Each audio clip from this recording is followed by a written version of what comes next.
Welcome back to Another World audiobook. So happy to have you here. I really like books that have chapter names. I feel like it gives you a little sample preview of what's coming up in the chapter. So today we've got a chapter name. I actually just went back through. I hadn't been adding the chapter names to the episode titles, so I just went ahead and added those in there. So hopefully that helps you guys out and gets you interested in the next chapters as they come up. Thanks for listening. If you want to share the podcast, I wouldn't mind that at all. I know that all your friends who don't know about this wouldn't mind it at all, because that's the best thing about podcasts, is being able to share them with other people. When you find a good one, and hopefully you think this is a good one, I mean, you're probably subscribed to it if you're listening to this, so definitely make sure to share the podcast with those that you know that might enjoy a free audiobook. Now, without further ado, let's get into the next chapter of The Gods of Mars. Chapter 5. Corridors of Peril. How long I slept upon the floor of the storeroom I do not know, but it must have been many hours. I was awakened with a start by cries of alarm, and scarce were my eyes opened, nor had I yet sufficiently collected my wits to quite realize where I was, when a fusillade of shots rang out, reverberating through the subterranean corridors in a series of deafening echoes. In an instant I was upon my feet. A dozen lesser Therns confronted us from a large doorway at the opposite end of the storeroom from which we had entered. About me lay the bodies of my companions, with the exception of Thuvia and Tars Tarkus, who, like myself, had been asleep upon the floor, and thus escaped the first raking fire. As I gained my feet, the Therns lowered their wicked rifles, their faces distorted in mingled chagrin, consternation, and alarm. Instantly, I rose to the occasion. "What means this?" I cried in tones of fierce anger. "Is Sator Throg to be murdered by his own vassals?" "Have mercy, O Master of the 10th Cycle!" cried one of the fellows, while the others edged toward the doorway, as though to attempt a surreptitious escape from the presence of the Mighty One. "Ask them their mission here," whispered Thuvia at my elbow. "What do you here, fellows?" I cried. "Two from the outer world are at large within the dominions of the Therns. We sought them at the command of the father of Therns. One was white with black hair, the other a huge green warrior." And here the fellow cast a suspicious glance towards Tars Tarkus. "Here, then, is one of them," spoke Thuvia, indicating the Thark. "And if you will look upon this dead man by the door, perhaps you will recognize the other. It was left for Sator Throg and his poor slaves to accomplish what the lesser Therns of the Guard were unable to do. We have killed one and captured the other. For this had Sator Throg given us our liberty. And now, in your stupidity, have you come and killed all but myself, and like to have killed the mighty Sator Throg himself?" The man looked very sheepish and very scared. "Had they not better throw these bodies to the plant men, and then return to their quarters, O Mighty One?" asked Thuvia of me. "Yes, do as Thuvia bids you," I said.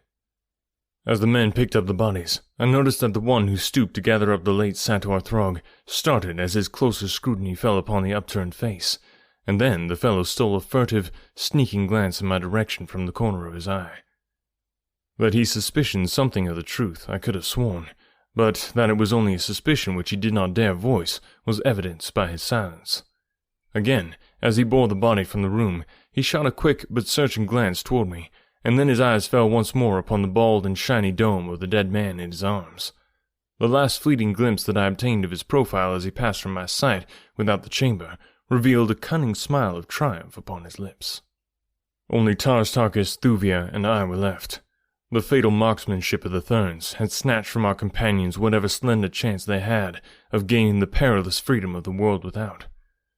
So soon as the last of the gruesome procession had disappeared, the girl urged us to take up our flight once more. She too had noted the questioning attitude of the Thern who had borne Sator Throg away. "It bodes no good for us, O Prince," she said. "Even though this fellow dared not chance accusing you in error, there be those above with power sufficient to demand a closer scrutiny, and that, Prince, would indeed prove fatal." I shrugged my shoulders. It seemed that in any event, the outcome of our plight must end in death. I was refreshed from my sleep, but still weak from loss of blood. My wounds were painful. No medicinal aid seemed possible. How I longed for the almost miraculous healing power of the strange salves and lotions of the green Martian women. In an hour, they would have had me as new. I was discouraged. Never had a feeling of such utter hopelessness come over me in the face of danger.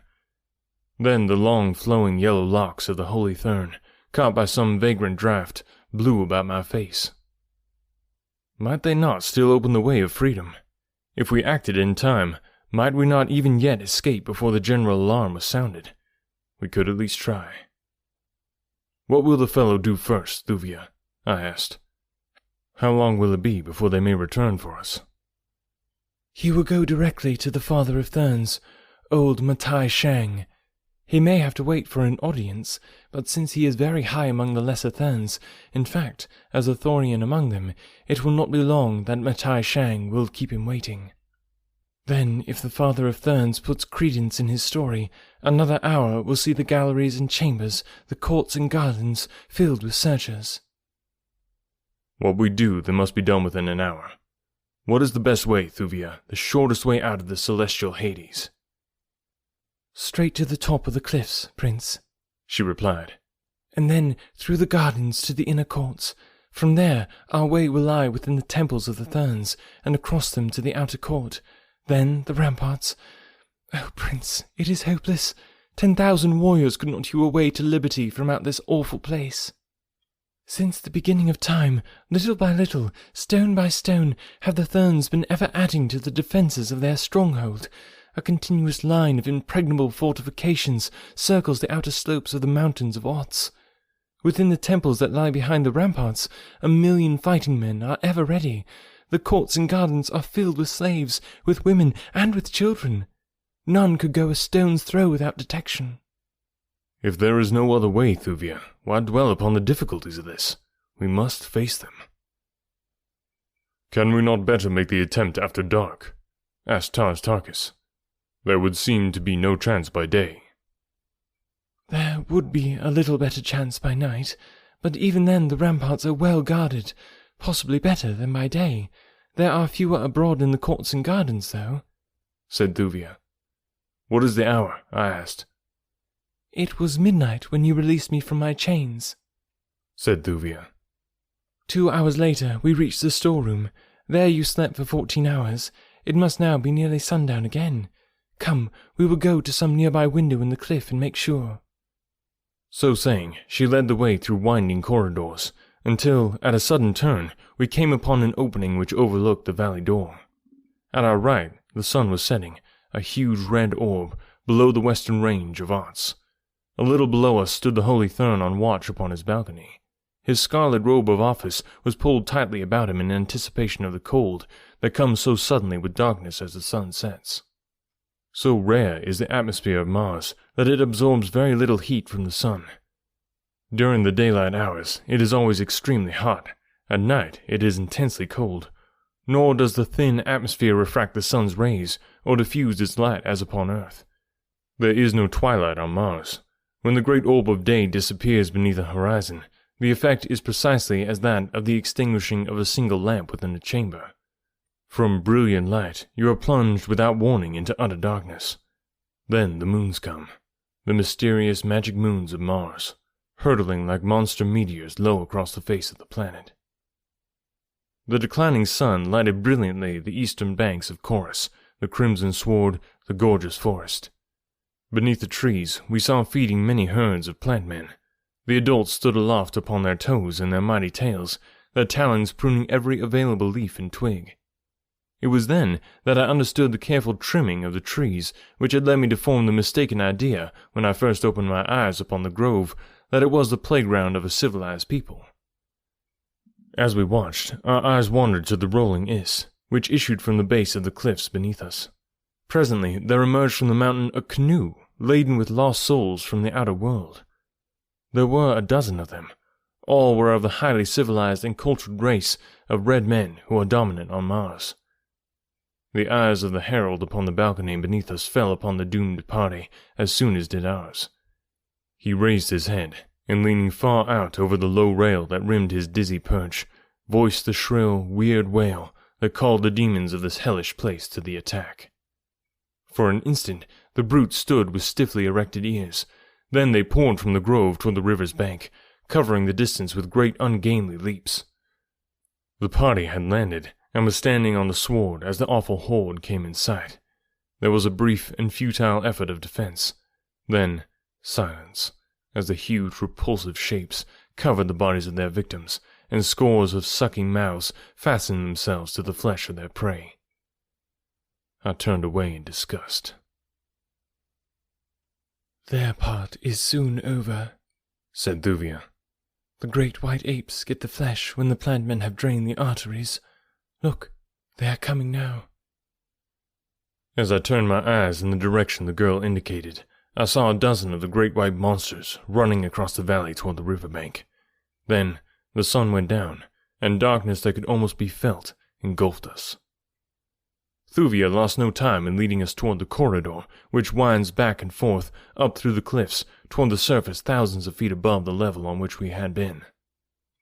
Twice, great banths wandering loose through the galleries blocked our progress, but in each instance Thuvia spoke a low word of command, and the snarling beast slunk sullen away. "If you can dissolve all our obstacles as easily as you master these fierce brutes, I can see no difficulty in our way," I said to the girl, smiling. "How do you do it?" She laughed and then shuddered. "I do not quite know," she said. "When first I came here, I angered Sator Throg because I repulsed him. He ordered me to be thrown into one of the great pits in the inner gardens. It was filled with banths. In my own country, I had been accustomed to command. Something in my voice, I do not know what, cowed the beasts as they sprang to attack me. Instead of tearing me to pieces, as Sator Throg had desired, they fawned at my feet. So greatly were Sator Throg and his friends amused by the sight, that they kept me to train and handle the terrible creatures. I know them all by name. There are many of them wandering through these lower regions. They are the scavengers. Many prisoners die here in their chains. The banths solve the problem of sanitation, at least in this respect. In the gardens and temples above, they are kept in pits. The Therns fear them. It is because of the banths that they seldom venture below ground, except as their duties call them." An idea occurred to me, suggested by what Thuvia had just said. "Why not take a number of banths and set them loose before us above ground?" I asked. Thuvia laughed. "It would distract attention from us, I am sure," she said. She commenced calling in a low sing-song voice that was half purr. She continued this as we wound our tedious way through the maze of subterranean passages and chambers. Presently, soft, padded feet sounded close behind us, and as I turned, I saw a pair of great green eyes shining in the dark shadows at our rear. From a diverging tunnel, a sinuous, tawny form crept stealthily toward us. Low growls and angry snarls assailed our ears on every side as we hastened on, and one by one the ferocious creatures answered the call of their mistress. She spoke a word to each as it joined us. Like well-schooled terriers, they paced the corridors with us, but I could not help but note the lathering jowls, nor the hungry expressions with which they eyed Tars Tarkas and myself. Soon we were entirely surrounded by some 50 of the brutes. 2 walked close on either side of Thuvia, as guards might walk. The sleek sides of others now and then touched my own naked limbs. It was a strange experience, the almost noiseless passage of naked human feet and padded paws, the golden walls splashed with precious stones, the dim light cast by the tiny radium bulbs set at considerable distances along the roof, the huge maned beasts of prey crowding with low growls about us, the mighty green warrior towering high above us all, myself crowned with the priceless diadem of a holy Thern, and leading the procession, the beautiful girl, Thuvia. I shall not soon forget it. Presently, we approached a great chamber more brightly lighted than the corridors. Thuvia halted us. Quietly, she stole toward the entrance and glanced within. Then she motioned us to follow her. The room was filled with specimens of the strange beings that inhabit this underworld, a heterogeneous collection of hybrids, the offspring of the prisoners from the outside world, red and green Martians and the white race of Therns. Constant confinement below ground had wrought odd freaks upon their skins. They more resemble corpses than living beings. Many are deformed, others maimed, while the majority, Thuvia explained, are sightless. As they lay sprawled about the floor, sometimes overlapping one another, again in heaps of several bodies. They suggested instantly to me the grotesque illustrations that I had seen in copies of Dante's Inferno. And what more fitting comparison? Was this not indeed a veritable hell, peopled by lost souls, dead and damned beyond all hope? Picking our way carefully, we threaded a winding path across the chamber, the great banths sniffing hungrily at the tempting prey spread before them in such tantalizing and defenseless profusion. Several times we passed the entrances to other chambers similarly peopled, and twice again we were compelled to cross directly through them. In others were chained prisoners and beasts. "Why is it that we see no Therns?" I asked of Thuvia. "They seldom traverse the underworld at night, and then it is that the great banths prowl the dim corridors seeking their prey. The Therns fear the awful denizens of this cruel and hopeless world that they have fostered and allowed to grow beneath their feet. The prisoners even sometimes turn upon them and rend them. The Thern can never tell from what dark shadow an assassin may spring upon his back. By day it is different. Then the corridors and chambers are filled with guards passing to and fro. Slaves from the temples above come by hundreds to the granaries and storerooms. All is life then. You did not see it because I led you not in the beaten tracks, but through roundabout passages seldom used. Yet it is possible that we may meet a Thern even yet. They do occasionally find it necessary to come here after the sun has set. Because of this, I have moved with such great caution." But we reached the upper galleries without detection, and presently Thuvia halted us at the foot of a short, steep ascent. "Above us," she said, "is a doorway which opens on to the inner gardens. I have brought you thus far. From here on, for 4 miles to the outer ramparts, our way will be beset by countless dangers. Guards patrol the courts, the temples, the gardens. Every inch of the rampart themselves is beneath the eye of a sentry." I could not understand the necessity of such an enormous force of armed men about a spot so surrounded by mystery and superstition that not a soul upon Barsoom would have dared to approach it, even had they known its exact location. I questioned Thuvia, asking her what enemies the Therns could fear in their impregnable fortress. We had reached the doorway now, and Thuvia was opening it. "They fear the black pirates of Barsoom, O Prince," she said. "From whom may our first ancestors preserve us." The door swung open. The smell of growing things greeted my nostrils. The cool night air blew against my cheek. The great banth sniffed the unfamiliar odors, and then, with a rush, they broke past us with low growls, swarming across the gardens beneath the lurid light of the nearer moon. Suddenly, a great cry rose from the roofs of the temples, a cry of alarm and warning that, taken up from point to point, ran off to the east and to the west, from temple, court, and rampart, until it sounded as a dim echo in the distance. The great Thok's longsword leaped from its scabbard. Thuvia shrank, shuddering, to my side. The Black Pirates of Barsoom. That is coming up next week. Stay tuned. We're going to get into that. Hope you guys are enjoying this. If you are, I would love to hear from you. It just makes my day anytime I hear back from listeners of the podcast. So get in touch with me. All the contact information in the show notes below, as well as some links to purchase audiobooks if you want to support the podcast. That's a great way to do it.